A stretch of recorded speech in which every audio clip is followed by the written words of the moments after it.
চৰাইদেউ জিলাৰ তিমনহাবি চাহ বাগিচাৰ পৰিচালক নুমল চন্দ্ৰ বৰুৱাক যোৱা 9 দিনৰ পূৰ্বে বাগানৰ কোৱাৰ্টাৰৰ পৰা আলফা স্বাধীনৰ নাম কৰি সন্ধিয়া অপহৰণ কৰি নিয়া দুৰ্বৃত্তৰ সন্ধান বৰ্তমানলৈ প্ৰশাসনে উলিয়াব পৰা নাই। নুমল চন্দ্ৰ বৰুৱাক অক্ষত অৱস্থাত পৰিয়ালক ঘূৰাই দিয়াৰ দাবী ৰাইজ তথা দল সংগঠনৰ। দেউতাকক কাষত নাপাই বৰুৱাৰ 8ম শ্ৰেণীত পঢ়ি থকা পুত্ৰ দেৱৰেখীয়ে শোকত ভাগি পৰি বছৰেকীয়া পৰীক্ষাত অৱতীৰ্ণ হ'ব নোৱাৰিলে। বৰুৱাৰ পত্নীয়ে স্বামীক মুকলি কৰি দিবৰ কাৰণে আলফা স্বাধীনক অনুৰোধ জনাইছে। এই অপহৰণ কাণ্ডৰ আঁৰত ধন দাবী নে আন কিবা এতিয়াও স্পষ্ট হোৱা নাই।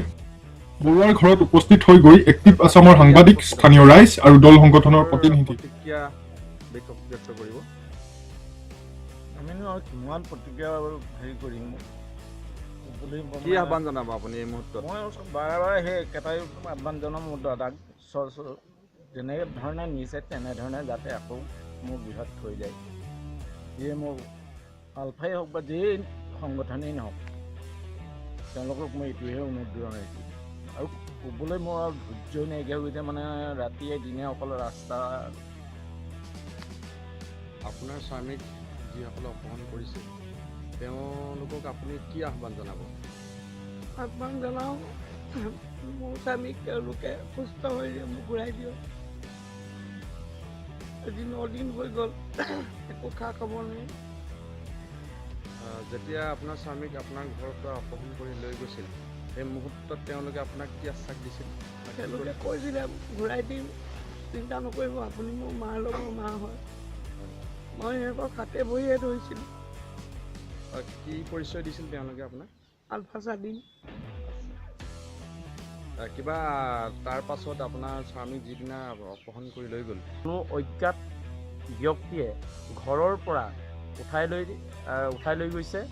এইটো আটাইতকৈ দুখ লগা বিষয়। ইমান নিৰাপত্তা বেষ্টনী থকাৰ পিছতো এইটো কি কাৰণে হ'ব পাৰিছে? এটাই অনুৰোধ জনাম আমি বৃহত্তৰ অসমীয়া যুৱ মঞ্চৰ তৰফৰ পৰা, আগন্তুক দিনত যাতে এনেধৰণৰ কাৰ্যকলাপবিলাক আমাৰ অসমত সংগঠিত নহয়। সেয়েহে আপোনালোকে আপোনালোকৰ যি নিজৰ ব্যৱস্থা সেই ব্যৱস্থাৰে ৰাইজক সুৰক্ষা প্ৰদান কৰিবলৈ আপোনালোকে প্ৰচেষ্টা হাতত লওক। আৰু আমাৰ নুমল চন্দ্ৰ ককাইদেউ তেখেতৰ নিচিনা এগৰাকী সমাজ সচেতক ব্যক্তিক আপোনালোকে কোনো ধৰণৰ তেখেতৰ ক্ষয় ক্ষতি নোহোৱাকৈ আপোনালোকে ঘূৰাই দিয়ক। মণিদীপ মোহনদেৱ, আমি তেখেতৰ কিছু প্ৰতিক্ৰিয়া জানিব বিচাৰিছোঁ। ইতিমধ্যে আমি গম পাইছোঁ যে নুমল চন্দ্ৰ বৰুৱা এজন অতি জনপ্ৰিয় ব্যক্তি, সামাজিক ব্যক্তি। তেনেজন ব্যক্তিক যিসকলে অপহৰণ কৰিছে তেখেতসকলৰ প্ৰতি আমি আহোম জাতি গণমোৰ্চা চৰাইদেউ জিলাৰ পৰা অনুৰোধ কৰিছোঁ যে মানৱীয়তাৰ খাতিৰত তেখেতৰ পত্নী আৰু ল'ৰাটোৰ মুখলৈ চাই তথা সমাজৰ এজন ব্যক্তি হিচাপে চাই আমাক তেওঁক যেন ভাল সুস্থভাৱে মুকলি কৰি দিয়ে, তাৰে আমি তেওঁলোকৰ ওচৰত আমাৰ মিনতি জনাইছোঁ। AJYCP এজন সদস্য আছিল চৰাইদেউ জিলাৰ, তেখেতৰ প্ৰতিক্ৰিয়া এই মুহূৰ্তত কি হ'ব? আমি খুব দুখ লাগিছে, এজন সামাজিক ব্যক্তিক তেখেতসকলে এনেকুৱা ধৰণে পণবন্দী কৰিছে। সেইটো হ'ব নালাগে। আৰু আলফা স্বাধীনে যিহেতু আলফা স্বাধীনৰ নাম কৰি গৈছে, গতিকে আলফা স্বাধীনৰ যদি কেন্দ্ৰীয় সমিতিৰ তৰফৰ পৰা তেখেতসকলে স্বীকাৰ কৰিব লাগে যে তেখেতসকলে নিছিলে নাই নি আচলতে, অন্য অন্য দৃষ্টিকে নিছে, সেইখিনি আচলতে তেখেতসকলে স্বীকাৰ কৰক। আৰু অতি সোনকালে তেখেতৰ যি আশ্বাস দিয়ে। কেন্দ্ৰীয় আহ্বায়ক ৰাজু গগৈ আছে ইয়াত উপস্থিত। ৰাজু গগৈ কি আহ্বান জনাব? চাওক, যোৱা 22 নৱেম্বৰ তাৰিখে আপোনাৰ ডিমৌত কমল আগৰৱালা আৰু অনুপ গুপ্তা নামৰ দুজন ব্যৱসায়িক আলফা স্বাধীনে বম ব্লাষ্ট কৰি হত্যা কৰিছে। আমি কৃষক শ্ৰমিক সুৰক্ষা সংগ্ৰাম সমিতিৰ পৰা এই হত্যাকাণ্ডক তীব্ৰ ভাষাৰে গৰিহণা দিছোঁ। আৰু আজিৰ এই মুহূৰ্তত আমি তেওঁলোকৰ পৰিয়ালবৰ্গলৈ সমবেদনা জ্ঞাপন কৰিছোঁ। আমি আলফা স্বাধীনক আহ্বান জনাইছোঁ তেওঁলোকে ভাৰত চৰকাৰৰ লগত এটা আলোচনাৰ পৰিৱেশ সৃষ্টি কৰক আৰু এই ধৰণৰ হত্যা হিংসা বন্ধ কৰক।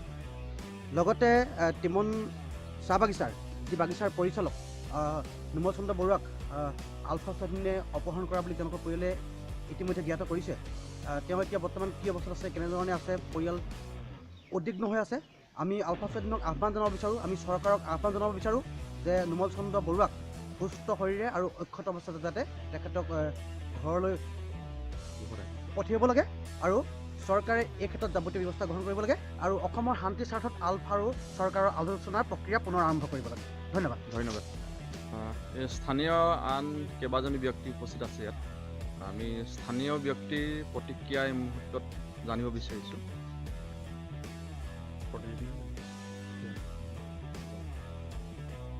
আজি নিমল চন্দ্ৰ বৰুৱাৰ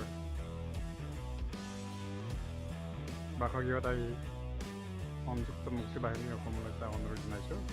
নিমল চন্দ্ৰ বৰুৱাক তেখেতলোকে কি কাৰণত অপহৰণ কৰিছে সেই বিষয়টো আমাৰ অজ্ঞাত। গতিকে তেখেতৰ পৰিয়ালক যি প্ৰতিশ্ৰুতিৰে লৈ গৈছিল সেই প্ৰতিশ্ৰুতিৰে ঘূৰাই দিয়া আমি আহ্বান জনাইছোঁ।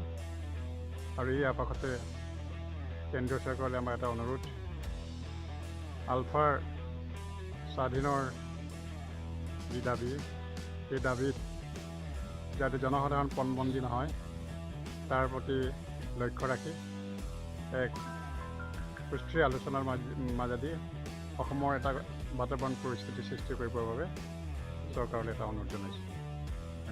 আন এজন স্থানীয় ব্যক্তি আছে সাপেখেতি, তেখেতক আমি প্ৰতিক্ৰিয়া ব্যক্ত কৰিবলৈ মই বৰ বিশেষ নকওঁ। মোৰ লগৰ হিচাপে মই বহুত দিন একেলগেই থকা, বৰুৱাদাৰ লগত মই একেলগতে থকা, আৰু সেইকাৰণে আমি প্ৰতিটো মুহূৰ্ততে আমি বহু কথা মানে শ্বেয়াৰ কৰোঁ তেখেতৰ লগত।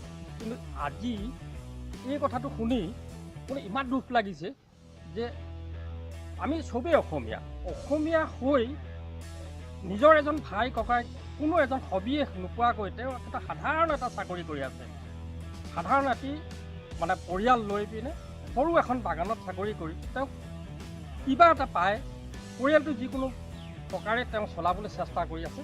আৰু তেওঁৰ এজন প্ৰতিজন সাপেখাতি হওক, বৰুৱা নগৰ হওক, প্ৰতিজন মানুহৰ লগত ইমান ধুনীয়াকৈ মিলি আছে। তেওঁ প্ৰতিজন মানুহেই তেখেতক ইমান ভাল পায় আৰু প্ৰতিজন মানুহেই ইমান দুখ প্ৰকাশ কৰিছে যে তেখেতৰ অৱস্থা আজি এই কাৰণত। আৰু যি সংগঠনেই তেখেতক লৈ গৈছে, মই ভাবোঁ যে তেওঁক এজন অসমীয়া হিচাপে আৰু অসমৰ মাটিত থকা যিকোনো সংগঠনে আমি প্ৰতিটো দলকে আমি আপোন হিচাপে চলি থকা নিচিনা এটা চলি আছে। আৰু এই কাৰণেই যে নিজৰ ভাই ককাই বুলি যে পৰিয়ালটো মুখলৈ চাই, সাধাৰণ এটা পৰিয়াল, আৰু বিশেষটো তেওঁলোকে সবিশেষ নজনাকৈতো তেখেতক লৈ যোৱা নাই, কিবা এটাতো বিশেষ জানে। আৰু এই পৰিয়ালটো মুখলৈ চাই ভাই ককাই মই বিশেষভাৱে প্ৰায় জানোৱেই তেখেতে কেনেকৈ চলি আছে। আৰু সেইকাৰণে পৰিয়ালটো মুখলৈ চাই, আজি বাইদেউ মুখলৈ চাই, বাইদেউৰ অৱস্থা আজি যি অৱস্থা হৈছে আমি দেখি নিজৰে বেয়া লাগিছে। আৰু সকলোৱে এই দুখ প্ৰকাশ কৰিছে তেখেতক যাতে অতি সোনকালে সুস্থ শৰীৰে মানে ঘৰলৈ উভতাই পঠায়, এয়া মোৰ কামনা, অনুৰোধ।